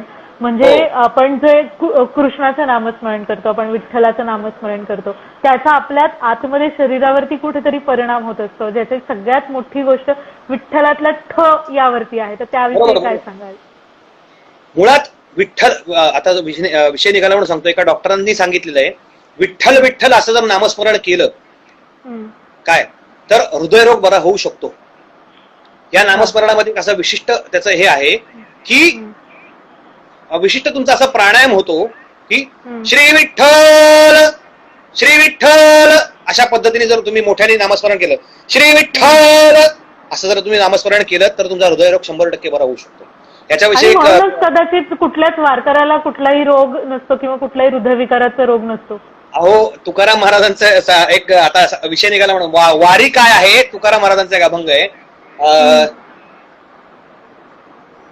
आनंद तेथीचा मुकयासी वाचा, बहिरे ऐकती कानी रे, आंधळ्यासी डोळे पांगुळ्यासी पाय, तुका म्हणे वृद्ध होती तरणे रे. हे नाचत नाचत जाई रे पंढरी, नाचत नाचत जाई रे पंढरी, विठ्ठल रखुमाई पाहू रे, विठ्ठल रखुमाई पाहू रे, विठ्ठल रखुमाई पाहू रे, विठ्ठल रखुमाई पाहू रे. आनंद असा है सोहळा आहे की वा वा, ही वारी आहे. खरंच ही वारी आहे. वारी म्हणजे नुसतंच चालत जाणं असं नाहीये, तर वारी केवळ पंढरपूरला न चालत जाणं म्हणजे सदैव वैकुंठाची यात्रा आहे ती, की किंवा वारी म्हणजे देवभक्ती आहे. वारी म्हणजे आपण म्हणतो ना की तो जीवनाच्या दिशेनं करत असलेला अखंड प्रवास आहे, आणि हे सगळं त्यातून मांडलेलं आहे. खरं माझे गुरुवर डॉक्टर रामचंद्र देखणे नेहमी सांगतात, वारी म्हणजे काय, आळंदी हे ज्ञानपीठ आहे, ज्ञानियांचा राजा तिथं वास करतोय, आणि महायोगपीठे तटे भीमरथ्याम वरम पुंडरीकाय दातु मुनिंद्रेही समागत्य तिष्ठन्तमानंद गंधम परब्रह्मलिंगम भजे पांडुरंगम. पंढरपूर योगपीठ आहे, महायोगपीठ आहे. मग योगपीठाची ज्ञानपीठाची सुरुवात आणि योगपीठाची समाप्ती म्हणजे पंढरपूरची वारी का नाही, तर मधली जी वाटचाल आहे ती प्रेमपीठाची वाटचाल म्हणजे पंढरपूरची वारी आहे. प्रेमे जावे तया गावा चोजवी तया विठ्ठला, अशी ही प्रेमाची. इथं बघा तुम्ही वारीमध्ये कोणी लहान नसतो, कोणी मोठा नसतो, कोणी कुठल्या जाती, सगळे भेद विसरून सगळे एकमेकांच्या माऊली म्हणून पाया पडतात.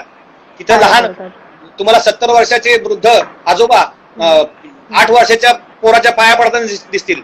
सगळ्यांमध्ये सर्वव्यापी परमेश्वर जळीस्थळी जो आहे भरलेला, विठ्ठल जळीस्थळी भरला रिता ठाव नाही उरला, याप्रमाणे सगळ्यांमध्ये तुमच्या सगळ्यांमध्ये तो आहे, आणि तुमच्यातल्या त्याला मी नमस्कार करतोय, तुझ्यातल्या त्या देवाला मी नमस्कार करतोय. या भावनेतनं वारकरी एकमेका लागतील पायी रे, हे म्हणलेलं आहे तुकाराम महाराजांनी. अगदी वेळ मांडीला वाळवंटी त्या अभंगामध्ये आपण ऐकलं, एकमेका लागत. वैष्णवांचं हे वैशिष्ट्य आहे की इथं कुठल्याही याच्यामध्ये सगळ्या जाती दर्जा लोक आहेत. आपल्या संत परंपरेमध्ये सगळ्या जाती धर्मांमध्ये संत झालेले आहेत. आज दुर्दैवाने लोकांनी जातीमध्ये वाटून घेतले, हे या जातीचे ते त्या जातीचे, असं नाहीये.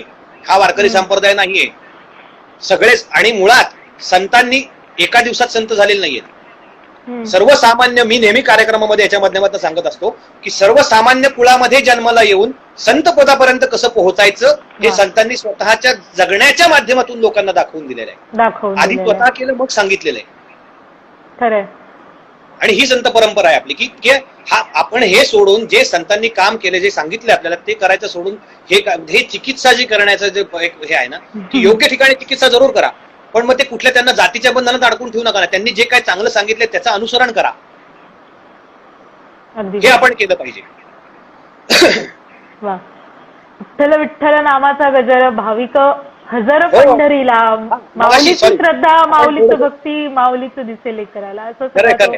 आपण थोडे डायव्हर्ट झालो ह्याच्यामध्ये. विठ्ठल नामाविषयी सांगत होतो. मला एक आठवण सांगायची, मी नेहमी कार्यक्रमामध्ये पण हे सांगतो की माझ्या लहानपणी आळंदीला जो मठ आहे नरसिंह सरस्वती स्वामी महाराजांचा, तो गोपाळपुरामध्ये मठ आहे. आणि गोपाळपुरात मठाच्या पुढे आतमध्ये गोपाळकृष्णाचं पुरातन मंदिर आहे. त्याच्या मागच्या बाजूला आनंद आश्रम, एक आनंद आश्रम, कन्हई आश्रम म्हणून. त्या कन्हई आश्रमामध्ये आनंद आश्रम स्वामी दंडी संन्यासी होते. आणि स्वामीजी संध्याकाळी काही भक्त मंडळींसह 5 वाजता 5:30च्या दरम्यान फिरायला जायचे. आळंदी ते चाकण रस्ता म्हणून आहे, ते त्या बाजूला स्वामीजी फिरायला जायचे. तर ते मठापाशी आले की आम्ही लहान मुलं सगळे जी खेळणारी तिथं होती त्या सगळ्यांना गोळा करायचे आणि श्री विठ्ठल असं 11 वेळा म्हणायला लावायचे मोठ्यांनी, जसं मग अशी म्हणून दाखवलं श्री विठ्ठल श्री विठ्ठल असं म्हणायला लावायचं. आणि ते म्हणलं 11 वेळा की शेजारी दुकान होतं एक आहे, म्हणजे अजून मठाच्या शेजारी, त्या दुकानातून काका असायचे त्यांच्याबरोबर, ते आम्हाला ते दूध गोळी मिळायची लहानपणी 20 पैशाला दूध गोळी. ती दूध गोळी सगळ्या मुलांना ती वाटली जायची. त्या गोळीच्या आशेने का होईना, पण स्वामीजींच्या यायच्या वेळेला आम्ही मुद्दाम तिथं सगळे खेळत असायचो की स्वामीजी येतील आता आणि आपल्याला गोळी, आणि ती गोळी मिळणार म्हणून विठ्ठल नामस्मरण करायचं. आणि मोठ्यानंतर त्याचं महत्व कळलं की काय सामर्थ्य या नामामध्ये. म्हणजे नामाचं गोळी दिली त्यांनी, ती देव गोळी दिली तुम्हाला ती. खरं तर अगदी अगदी माऊलींनी म्हणलं, एकतत्व नाम दृढ धरी मना, हरीशी करुणा येईल तुझी, ते नाम सोपेरे रामकृष्ण गोविंद, वाचेशी सद्गत जपे आधी. नामा परते तत्व नाही रे अन्यथा. नामासारखं दुसरं तत्व भगवंताला प्राप्त करण्याचं आजच्या काळामध्ये दुसरं नाही. फक्त याच्यामध्ये भाव पाहिजे. सगळ्या याच्यामध्ये भाव फार महत्वाचा आहे आपल्या याच्यामध्ये. अगदी खरं, अगदी खरं. वा वा. ही एक वेगळ्या पद्धतीने आज वारी आम्हाला घडतीये. खरं तर खूप खूप बरं वाटतं. आणि कितीतरी नवीन दाखले. खरं सांगू का तुम्हाला, या गोष्टी जेव्हा आपल्याला शाळेत शिकवल्या जायच्या त्या इतक्या वेगळ्या पद्धतीने शिकवल्या जायच्या, किंवा परीक्षेसाठी म्हणून त्या गोष्टींचा अभ्यास आम्ही करायचो, तेव्हा खरंच इतकी त्याची मजा आम्हाला कळली नाही. पण आज अशा वेगवेगळ्या दृष्टांतातून, दाखल्यातून जेव्हा तुम्ही सांगताय, त्याची एक वेगळ्याच पद्धतीने मजा येते हे सगळं ऐकायला. नक्कीच. मला खूप छान वाटलं की या निमित्ताने काय सांगू देवा, संतांचे उपकार मज निरंतर जागविती, किंवा संतांची बाई हा माझा विश्वास, सर्व भावे दास झालो त्यांचा, तेची माझे हित करीती सकळ. आपल्या सर्वसामान्यांच्या हिताचा विचार संतांनी सांगितलेला. आणि या निमित्ताने आज वेगवेगळ्या याच्या माध्यमातून हे प्रबोधन आपल्याकडे होतंय. आपल्या अनेक परंपरा, ज्या आपल्या भारतीय परंपरा ज्या होत्या त्या पुन्हा जगन्मान्य होत आहेत. इथली गुरुकुल परंपरा असेल, की ज्या पद्धतीने शिक्षण परंपरा पद्धती होती, भारत हा सर्व जगावरती, जगाला एक मार्गदर्शक म्हणून होता, जगासाठी म्हणून एक काय म्हणता येईल त्याला, सर्वश्रेष्ठ असं आपला देश होता. ते पुन्हा सगळं मिळवण्याचं काम आपल्याकडे चालू झालेलं आहे. आणि माऊलींची उभी आहे की मधल्या काळात जरी अनेक आक्रमणं अतिक्रमणं झाली, आताच्याही काळात होत आहेत, पण हे टिकण्याचं कार्य काय, त्याचा पाया भक्कम आहे. आणि माऊलींची ओवी आहे, उपजे ते नासे, नासे ते पुनरपी दिसे. जे आता दिसते त्याचा नाश होणार आहे. ते म्हणजे थोडक्यात आपण बघा, कपड्याची स्टाईल 40 वर्षापूर्वी कपड्याची स्टाईल होती, ती काही काळानंतर बदलते, परत ते येतं. अशा अनेक गोष्टींमध्ये हे लागू पडतं. हे घटिका यंत्र, ते परिभ्रमेका, त्या गोष्टी होत असतात. कधी एखाद्या प्रकाराला उजाळा मिळतो, मग तो प्रकार लोकप्रिय होतो, कालांतराने पुन्हा विसरतो. अशी हे आपल्या ज्या गेलेल्या गोष्टीत आपल्याकडनं म्हणजे आज आपल्याला आपण ते परंपरातनं आपण ज्या मिस करतो गोष्टी, त्या पुन्हा आपल्याला शिकण्याचा आणि हे करण्याचं त्या निमित्ताने आपल्याला संधी मिळालेली, या निमित्ताने संधी मिळते. अगदी खरं, अगदी खरं. वा, खूप छान. हे सगळं ऐकून मन आणि कान दोन्ही इतके तृप्त झालेले आहेत खरं तर. पण कुठल्या तरी एका छान वळणावरती येऊन हे सगळं आपण हे सेशन थांबवणं तितकंच गरजेचं आहे. तर अर्थातच शेवट जो व्हावा तो विठ्ठू नामाच्या गजराने व्हावा असं मला वाटतं. आणि त्याबरोबरच एखादं छानसं अभंग किंवा भजन गात आपण विठ्ठू नामाचा गजर करून हे छानसं सेशन संपवा. भजन परंपरेमध्ये शेवटी मागणीपर अभंग असतात. करुणापर, मागणीपर प्रकरणातले अभंग गायले जातात. आणि काय आहे, मुळातच काहीही न मागता जो सर्व काही देतो तो देव आहे. पण मागायचं झालं तर काय मागावं हे संतांनी आम्हाला शिकवलंय. आणि मगाशी मी तुकाराम महाराजांचा जो अभंग सांगितला की अवस्था आपली अशी झालेली आहे की मग संतांच्या माध्यमातून आपलं पांडुरंगापर्यंत पोहोचवायचंय. त्याच्यावरती उपाय म्हणजे काय की तुकाराम महाराजांचाच अभंग आहे की कृपाळू सज्जन तुम्ही संतजन एवढे कृपादान तुमचे मज. या सर्व संतांच्या पायी विनंती करायची आपल्याला. काय विनंती आहे, हे काय कृपादान मागायचंय? आठवण तुम्ही द्यावी पांडुरंगा किंवा माझी सांगा काकुळती. अनाथ अपराधी पतीचा आगळा परी पाया वेगळा नका करू. आणि तुका म्हणे तुम्ही निरविल्यावरी मग मज हारी उपेक्षिना. एकदा का तुम्ही माझ्याबद्दल पांडुरंगाला सांगितलं तर पांडुरंगाची माझ्यावर निश्चित कृपा होईल. ही अभंग रचनेने आपण याची सांगता करूयात. पारंपरिक चालीमध्ये मी आपल्या समोर सादर करतो. हो भैरवीमध्ये रचना.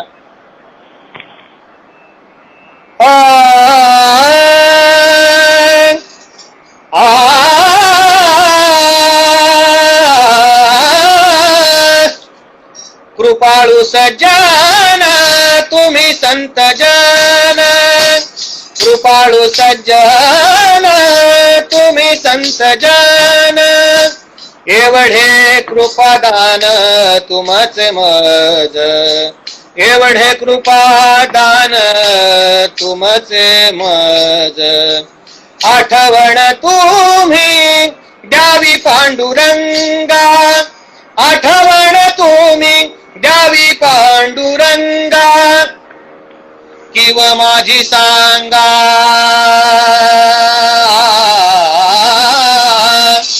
किंवा माझी सांगा. किंवा माझी सांगा काकुळती. किंवा माझी सांगा काकुळती. आठवण तुम्ही द्यावी पांडुरंगा. अनाथ अपराधी पतित आगळा. अनाथ अपराधी पतित आगळा परिपाया वेगळा नका करू.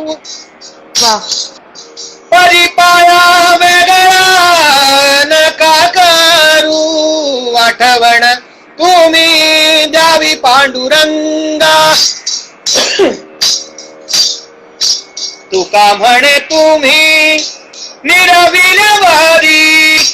तुका म्हणे तुम्ही निरविल्यावरी मग मज हारी उपेक्षिन. मग मज हारी उपेक्षिन. आठवण तुम्ही द्यावी पांडुरंगा. आठवण तुम्ही द्यावी पांडुरंगा किंवा माझी सांगा काकुळती. किंवा माझी सांगा काकुळती. आठवण तुम्ही द्यावी पांडुरंगा. पांडुरंगा पांडुरंगा पांडुरंगा पांडुरंगा पांडुरंगा पांडुरंगा पांडुरंगा पांडुरंगा. पांडुरंग हरी जय जय पांडुरंग हरी.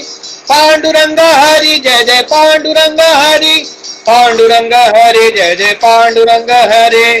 पांडुरंग हरी जय जय पांडुरंग हरी. पांडुरंग हरी जय जय पांडुरंग हरी. पांडुरंग हरी जय जय पांडुरंग हरी. पांडुरंग हरी जय जय पांडुरंग हरी. पांडुरंग हरी जय जय पांडुरंग हरी. पांडुरंग हरी जय जय पांडुरंग हरी. पांडुरंग हरी जय जय पांडुरंग हरी. पांडुरंग हरी जय जय पांडुरंग हरी. पांडुरंग हरी जय जय पांडुरंग हरी. पांडुरंग हरी जय जय पांडुरंग हरी. पांडुरंग हरी जय जय पांडुरंग हरी. पांडुरंग हरी जय जय पांडुरंग हरी. पांडुरंग हरी जय जय पांडुरंग हरी. पांडुरंग हरी जय जय पांडुरंग हरी. विठ्ठला पांडुरंगा माय बापा. वा वा वा. धन्यवाद धन्यवाद. हा नामाचा गजर आज खऱ्या अर्थानं झाला आणि खऱ्या अर्थानं माझ्यासाठी तर आजची या क्षणी ही एकादशी आहे. आषाढी एकादशी आहे. या क्षणी पांडुरंगाची या नामस्मरणातनं आज दर्शन पांडुरंगाचं झाल्यासारखं हो, वाटतं. आणि या आषाढी एकादशीच्या निमित्ताने आपण पांडुरंगाच्या चरणी प्रार्थना करूयात की भविष्यात अशी परिस्थिती कधीच परत येऊ देऊ नको आणि या संकटातून लवकरात लवकर सगळ्या विश्वाची मुक्तता कर. अगदी खरं. यंदाची वारी करूया घरी आणि घालवू कोरोना महामारी. खरोखर खरोखर. तुम्हाला पण खूप खूप धन्यवाद. खूप आणि जे धन्यवाद सर. आपले प्रेक्षक होते त्या सर्वांना पण नमस्कार आणि धन्यवाद सगळ्यांना. सैमेश खंबेटे आहेत तिथे. ते म्हणतात की कार्यक्रम संपवू नये असं वाटत होतं अवधूतजी. मला वाटतं तुमच्या निस्सीम भक्तीचं, मेहनतीचं आणि भगवंताशी एकरूप असण्याचं हे प्रतिबिंब आहे जे आम्ही आज अनुभवू शकलो. सर्व माऊलींची, पांडुरंगाची, स्वामी महाराजांची कृपा आहे. मी फक्त हमाल आहे, त्यांनी दिलेलं हे आपल्यापर्यंत पोहोचवण्याचं काम मी केलेलं आहे. धन्यवाद. खरं, क्या बात आहे. वा, खूप खूप धन्यवाद दादा आपले. आणि लवकरात लवकर हे सगळं संपू देत आणि प्रत्येक वारकऱ्याला त्या विठुरायाचं, सावळ्या विठुरायाचं दर्शन लवकरात लवकर घडू देत अशीच आपण प्रार्थना करूया. खूप धन्यवाद. रामकृष्ण हरी.